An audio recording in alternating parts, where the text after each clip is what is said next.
बिस्मिल्लाहिर्रहमानिर्रहीम। अस्सलाम वालेकुम। Welcome to my YouTube channel. उम्मीद आप सब लोग बिल्कुल ठीक होंगे। आज के वीडियो में हम लोग करेंगे CS312 final term important MCQ। तो इसमें जो भी आपके इम्पोर्टेंट MCQs है फाइनल टर्म के हिसाब से हम लोग वो डिस्कस करेंगे। इससे पहले जो इसकी सब्जेक्टिव की तमाम पार्ट्स मैंने अपलोड कर दिए हैं, तकरीबन 4 पार्ट्स हैं। उनमें हम लोगों ने जो इम्पोर्टेंट MCQs जो इम्पोर्टेंट मॉड्यूल थी उनको डिस्कस किया और उनमें से जो इम्पोर्टेंट क्वेश्चन थे हम लोगों ने उसको डिस्कस किया। तो इसमें जो फर्स्ट हमारे पास MCQs बन रहा है वो है dash statement is used to view the data from database. कौन सी स्टेटमेंट डाटा को व्यू करने के लिए यूज होती है डाटाबेस में, तो वो होगी सिलेक्ट स्टेटमेंट। उसके बाद है कौन which is not related to SQL के SQL के रिलेटेड कौन सा यहाँ से लैंग्वेज नहीं है, तो वो है डाटा ट्रांसलेशन लैंग्वेज। उसके बाद है which wildcard character is use in SQL, तो वो है परसेंटेज का sign percentage.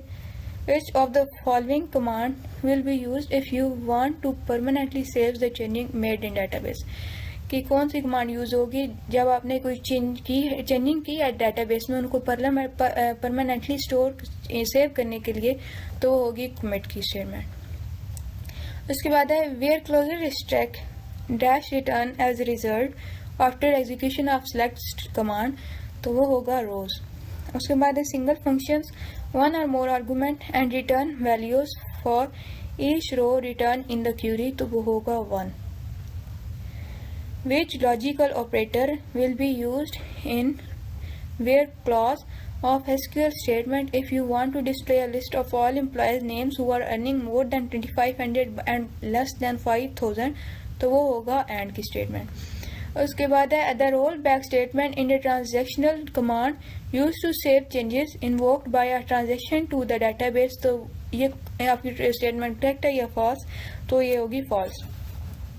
Dash is used to extract unique values of command from a table, तो वो होगी distinct। उसके बाद है dash is used in the transaction which have not already been stored in the database, तो वो होगी rollback। उसके बाद है groups of function manipulate groups of rows to give result per group of rows, तो उसके जो ऑप्शन थे 4, 1, 3, 2, तो उसका जो करेक्ट आंसर होगा वो 2 ग्रुप्स ऑफ फंक्शन होते हैं। उसके बाद ये है कि insert update and delete are the command of, कि ये किसकी कमांड है, तो ये DML की डाटा मैनिपुलेशन लैंग्वेज की है। इसका आप किस तरह से भी MCQs आ सकते हैं कि आपको दिया होगा ऊपर स्टेटमेंट के विच of the following is the DML command, तो आपको इनमें से कोई सा भी एक दिया होगा, इंसर्ट दिया होगा, तो बाकी तीनों किसी और के कमांड्स दी हुई होगी, तो आपने इनको हर लिहाज से तैयार करना है। उसके बाद है dash is multi rows group function, तो उसमें होगा काउंट। उसके बाद है which of these is not an anomaly, तो वो सर्च अनोमली में नहीं है। उसके बाद है insert anomaly typically occurs due to, तो ये क्यों अकर होती है, ये होती है पुअर टेबल के डिजाइन की वजह से। उसके बाद है which anomaly result in inconsistent data after multiple updates, तो वो होगी अपडेट अनोमली।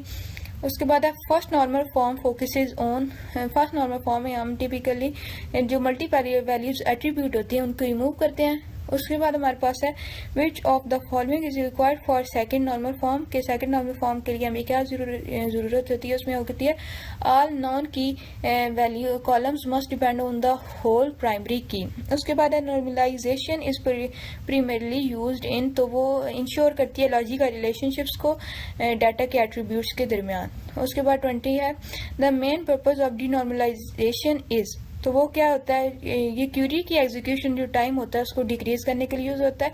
उसके बाद है which situation will typically require denormalisation, तो उसमें ये होता है कि क्यूरीज जो होती है वो रिक्वायर करती है मैनी ज्वाइंस को across fluid database.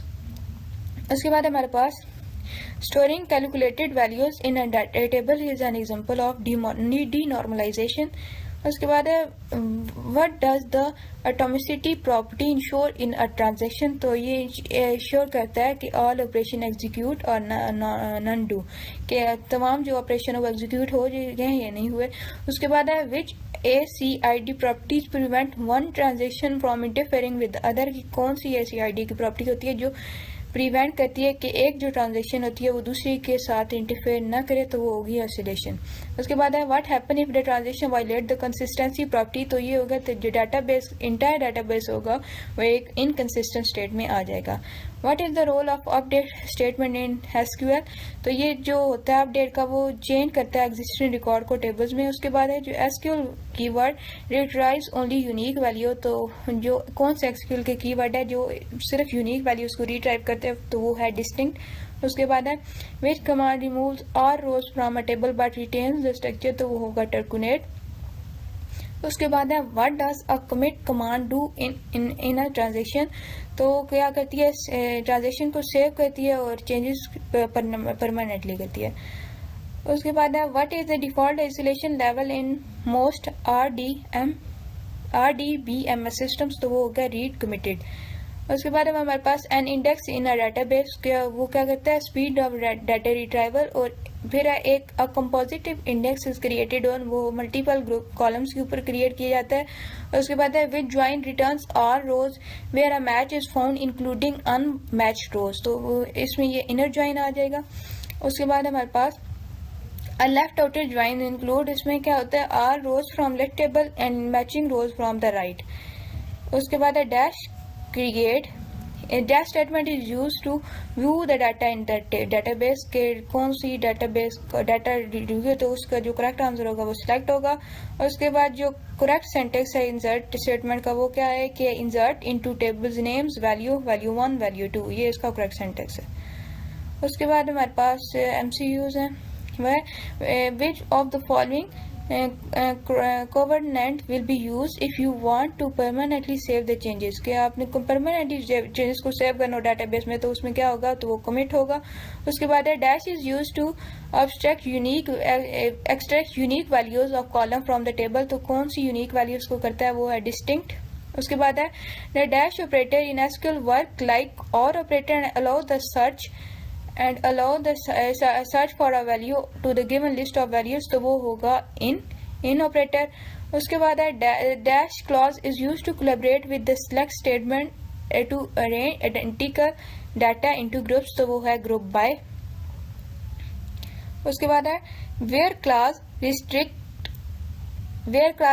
dash return as result after execution of select command, तो वो होगा rows। उसके बाद हमारे पास नेक्स्ट हमारे पास between operator is used in dash class, तो वो होगा वेयर क्लास में। उसके बाद है डैश कंबाइंस 2 और more conditions into a computed condition in order to get the specific required result, तो वो होगा लॉजिकल ऑपरेटर। उसके बाद है in SQL which operator use wild card character, तो वो होगा लाइक। उसके बाद है having class places condition on, तो होगा group created by group class. Dash is a multi rows group function, तो वो होगा सी आउट। उसके बाद है SQL stand for structure Curie language. Next हमारे पास वेयर क्लास, ये फिर रिपीट हुआ है, तो वो है रोज, वेयर क्लास रोज के लिए होते हैं। हैविंग क्लास प्लेस कंडीशन, ये होगा ग्रुप्स, ये भी रिपीट हुआ है, groups created by the group by class. उसके बाद है डैश इज, ये भी फिर से रिपीट हुआ है। उसके बाद है एसक्यूएल भी फिर से रिपीट हुआ है।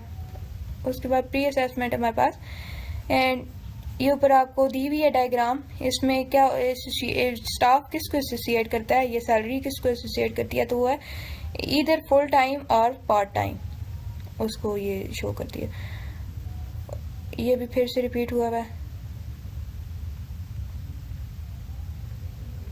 इसमें dash is the first property of the super and sub types which state that there should be at least 2 sub types and each, तो each sub type should have at least 1 attribute, तो वो होगा exhaustive. उसके बाद जो next हमारे पास वो है, सॉरी ये ऊपर चला गया, कि ये जो डायग्राम है इसमें पर्टिकुलर टाइम जो SNA1 होगा वो एसोसिएट करेगा किसके साथ, तो वो हमारे पास जो ऑप्शन करेक्ट होगा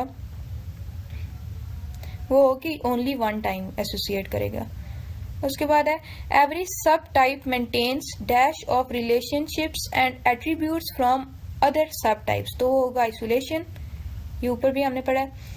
Attributes and relationships of a specific subtype is having with other entities are, तो वो ये नॉट शेयरेबल है, ये MCQs आपके मोस्टली हैंड आउट से ही आएंगे, जो आपको मैंने इंपॉर्टेंट सब्जेक्टिव की फाइल कवर कराई है, ये MCQs उनमें से ही रिपीट हो रहे हैं। उसके बाद है the subtypes are mutually exclusive as they do not know about each other, कि ये एक दूसरे के बारे में नहीं जानते सब टाइप्स।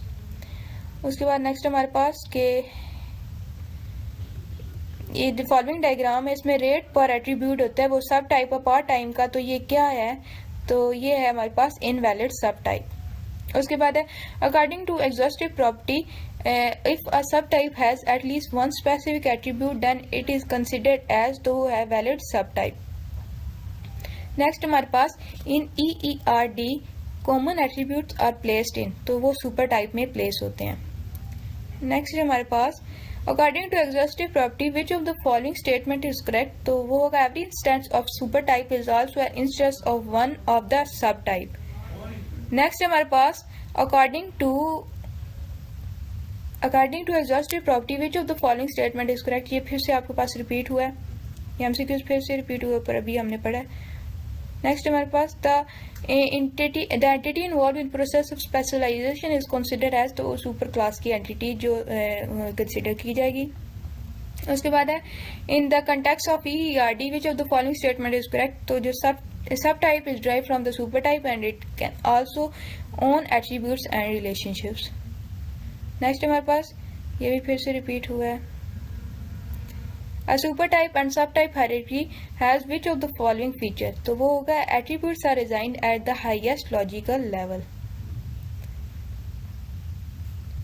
ये हमारे पास नेक्स्ट हमारे पास dash can be defined as the problems that can occur due to the poor planning and designing of the database, तो वो anomalies होगी, ये poor designing की वजह से पेश आती हैं। उसके बाद है identify the anomaly presented in the following scenario, के एनॉमली को रिप्रेजेंट करें। If there are multiple record and we fail to update the, अगर हम एक मल्टीपल वैल्यू रिकॉर्ड है उसमें हम अपडेट करते हैं तो जो रिजल्ट होता है डाटा इनकंसिस्टेंसी का वो डाटाबेस में आ जाता है, तो ये किस में आता है, तो वो आता है अपडेट एनॉमली में। उसके बाद हमारे पास है an anomaly is in a relation is, तो ये होगा an undesirable consequences of changes the data.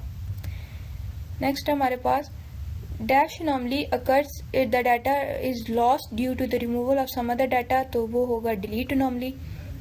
उसके बाद नेक्स्ट है हमारे पास which of the following anomaly is occurred when certain attributes, ये फिर से रिपीट हुआ है तो ये भी delete anomaly में ही आ जाएगा। उसके बाद है insert anomaly can be avoided by storing data in multiple tables, multiple tables में जो डाटा होगा उसको। और EERD मॉडल में कौन सी स्टेटमेंट करेक्ट है, तो वो है the detail of super type and available in the subtypes but supertype do not know anything about subtype।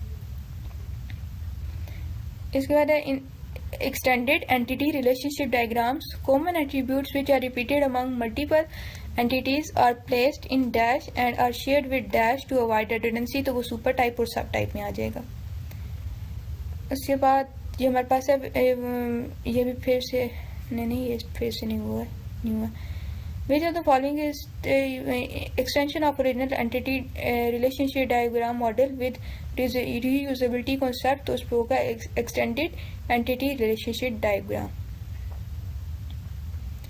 उसके बाद जो हमारे पास लास्ट स्टेप वो है वो which of the following ERD model was developed to reflect the properties of constraint of the complex system, तो वो extended entity relationship diagram। तो उम्मीद है आपको वीडियो अच्छी लगी होगी। वीडियो अच्छी लगी हो तो लाइक करें। Best of luck for papers. दुआओं में याद रखिए कि चैनल को सब्सक्राइब कर दें। अल्लाह हाफिज़।